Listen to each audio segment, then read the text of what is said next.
Welcome back to my channel. Today I would like to introduce one of my largest toys, I think, that I have in my collection, and that is the FILMATION Ghostbusters Ghost Command, the head office of the Ghostbusters from the animated series of FILMATION. It's a bit difficult to film it since it has a certain size, and my place here is not that big, so I will film it in parts, and I hope you can still see a lot of things here. Yeah, so maybe we do a little bit of close-ups. Here's the staircase, there's the Skelevision in front. It's a highly fragile toy, same like the other parts from the FILMATION Ghostbusters. For example, the welcome pit there is already broken, so it doesn't work anymore. I think here also there's an arrow missing. Yeah, this one still works. This one here is also a bit loose. I think some of the parts are just stick together by rubber band. Yeah, it's highly fragile, as I said, and it's partly broken already. Here's the garage door, is also broken. You can open it, and later we will have a look inside. I will do a second video from the inside, because otherwise it's a bit difficult for me to arrange that. Yeah, so this is the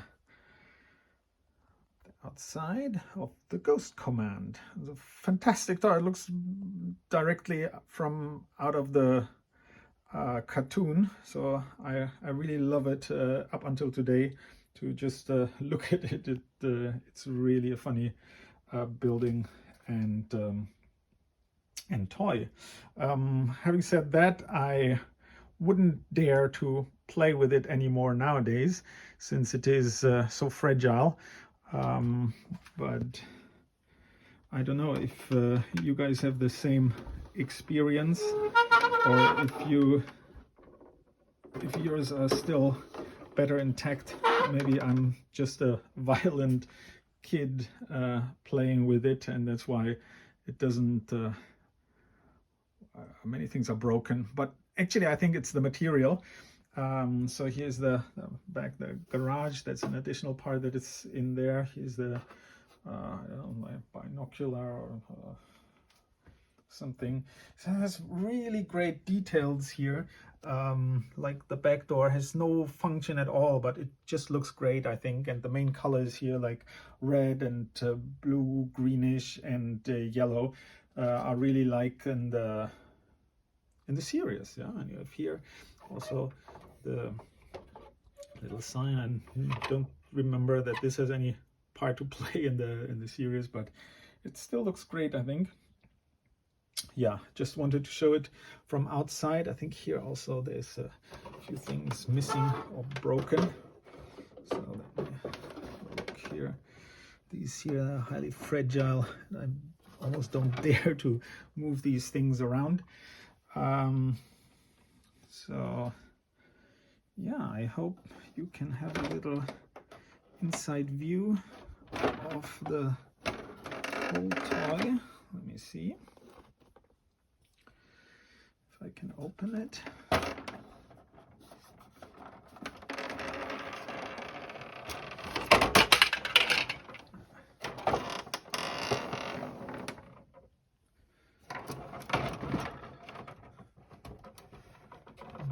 So this is the attic.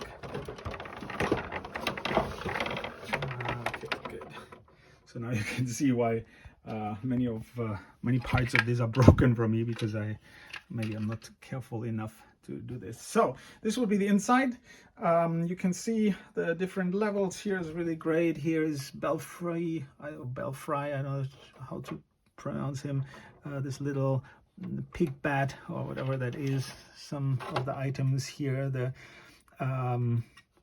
cupboard that I think plays a bigger role in the real life series than in the animated series. As here, here the desk with the skelephone Also great character, actually, that is I think really plays a part in having creating atmosphere here.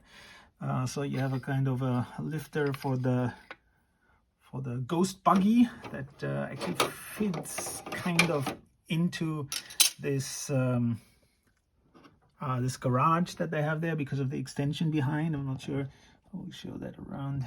That's a bit of an extension. Here is this binocular where you can also enlarge, what's this thing?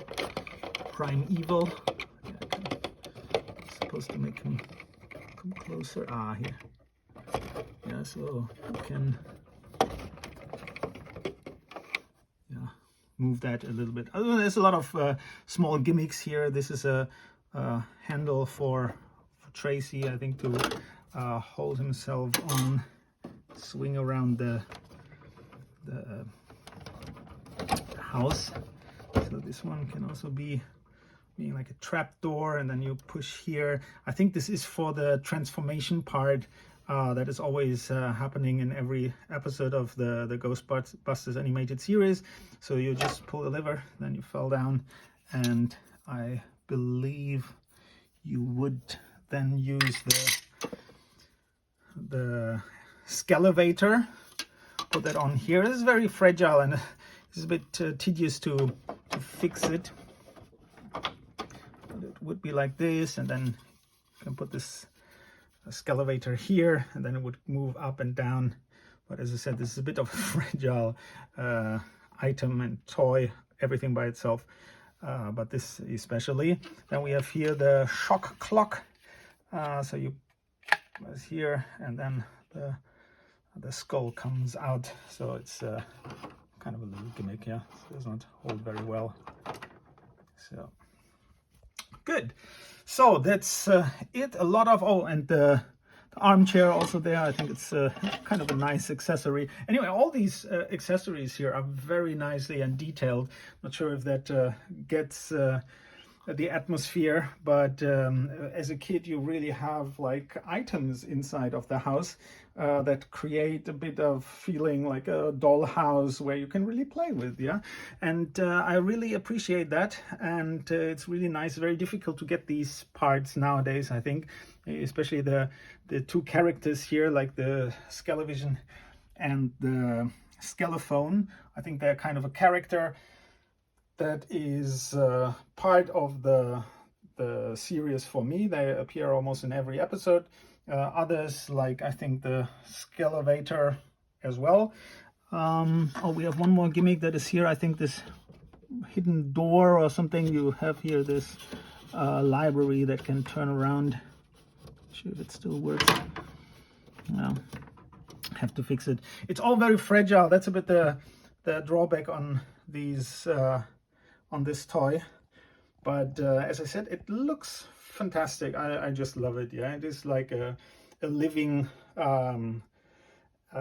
animation cartoon. So I really am happy that I have this in my possession, and I really feel my childhood whenever I look at it, because it looks like it's made for kids to play with. Yeah, so I hope you enjoyed this little journey into my Filmation Ghostbuster collection.